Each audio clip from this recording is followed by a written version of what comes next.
Hello students, class second. आज हम Hindi grammar पढ़ेंगे। हिंदी का ग्रामर, इसका नाम है भाषा तथा इसके रूप। माय नेम इज राजकुमारी पवार। मैं आपको आज से हिंदी पढ़ाऊंगी और हिंदी व्याकरण। आज हम लेसन नंबर 1 पढ़ेंगे, भाषा और इसके रूप। पार्ट 8, भाषा और इसके रूप। भाषा क्या होती है? जब दो व्यक्ति आपस में बातचीत करते हैं तो अपने विचारों का जब वह आदान प्रदान करते हैं तो उसे हम भाषा कहते हैं। तो जिस प्रकार पहले चित्र में अगर दो व्यक्ति के आपस में चित्र बनाए जाते हैं तो अगर एक व्यक्ति दूसरे व्यक्ति से बातचीत करता है तो साधारण बोलचाल की भाषा में वह अपने विचार व्यक्त कर रहा है। सामने वाला व्यक्ति उसे उसकी बातें सुनता है, उसकी बातें समझता है और फिर वह भी उसका उत्तर देता है। तो यह भाषा ही कहलाता है। इस प्रकार भाषा की सहायता से अपने विचारों को एक दूसरे तक हम पहुंचाते हैं और आपस में समझते भी हैं और समझाते भी हैं। बोलना, सुनना, लिखना और पढ़ना आदि भाषा ही है। अब भाषा के कितने रूप होते हैं? भाषा के मुख्य रूप से 2 रूप होते हैं।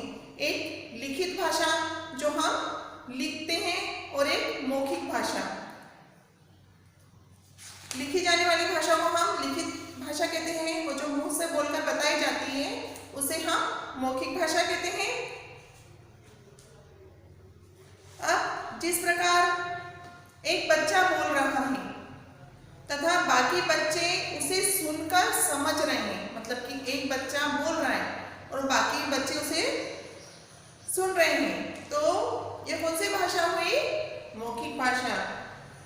और उसी प्रकार अध्यापिका लिख रही है या टीचर लिख रहे हैं तो बच्चों को उसे और बच्चे क्या कर रहे हैं? अगर टीचर स्पॉट पे लिख रहे हैं तो बच्चे उसे पढ़कर समझ रहे हैं, मतलब लिखित रूप को पढ़कर समझ रहे हैं। तो क्या हुआ? वह लिखित रूप। इस प्रकार सुनना, बोलना, पढ़ना भाषा के 4 कौशल रूप माने गए हैं। संसार में सभी प्राणी, जीव, जंतुओं के लिए भाषा अपनी एक अलग ही भाषा बनी होती है। भाषा मानव की ही एक भाषा है तो जीव जंतुओं की भी अपनी कुछ बोलियां होती हैं और वे उसे आपस में समझ सकते हैं और बोल सकते हैं। भाषाएं अनेक, संसार में अनेक प्रकार की भाषाएं बोली जाती हैं। ऐसा नहीं कि विश्व में एक ही भाषा बोली जाती है। यह आप सभी भी जानते हैं कि संसार में अनेक प्रकार की भाषाएं बोली जाती है। जैसे जापान में जापानी, तो रूस में रूसी, इंग्लैंड में अंग्रेजी, तो चीन में चीनी भाषा बोली जाती है। भाषा में अनेक भाषाओं का प्रयोग किया जाता है, मतलब अलग अलग देश में अलग अलग प्रकार की भाषाएं बोली जाती हैं। भारत के प्रदेशों में अलग अलग भाषाओं का प्रयोग किया जाता है। जैसे यहाँ पर दिया गया है राज्य के हिसाब से भाषाएं, कौन से राज्य में कौन सी भाषाएं बोली जाती है। असम में असमिया, उड़ीसा में उड़िया भाषा, उसी प्रकार उत्तर प्रदेश में हिंदी भाषा, पंजाब में पंजाबी और गुजरात में गुजराती भाषा बोली जाती है। तो हर राज्य में अपने अपने हिसाब से, जिस प्रकार जैसे अभी मैंने बताया कि असम राज्य में असमिया बोली जाती है, ऐसे ही हर देश की अपनी एक भाषा होती है।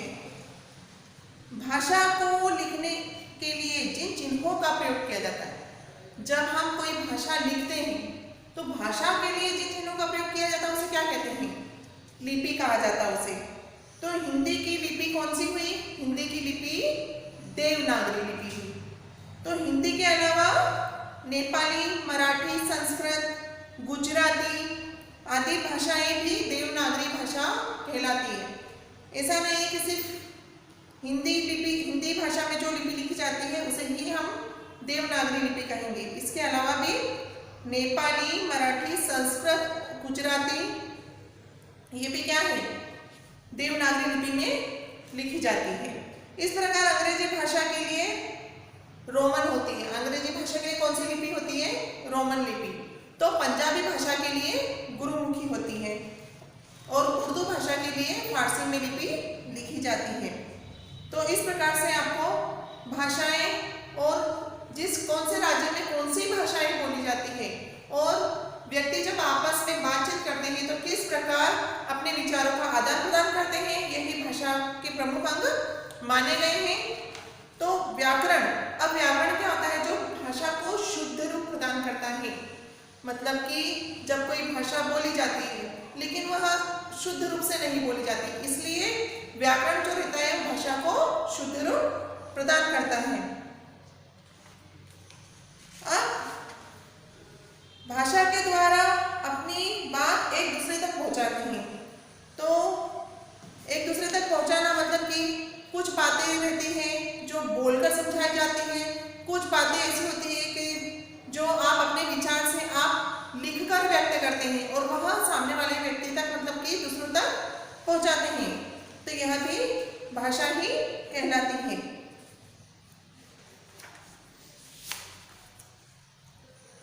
तो आपको ये लेसन अच्छे से समझ में आया होगा। हिंदी व्याकरण, आज हमने हिंदी व्याकरण पढ़ी जिसमें लेसन नंबर 1 पढ़ा हमने, जिसमें हमने भाषा किसे कहते हैं। तो भाषा में हम अपने विचारों का आदान प्रदान करते हैं, इसको समझते भी हैं और समझाते भी हैं। तो क्या हुआ? यह भाषा हुई। उसके अलावा किस राज्य में कौन सी भाषा बोली जाती है, यह भी आपको आज समझाया है। Thank you to all.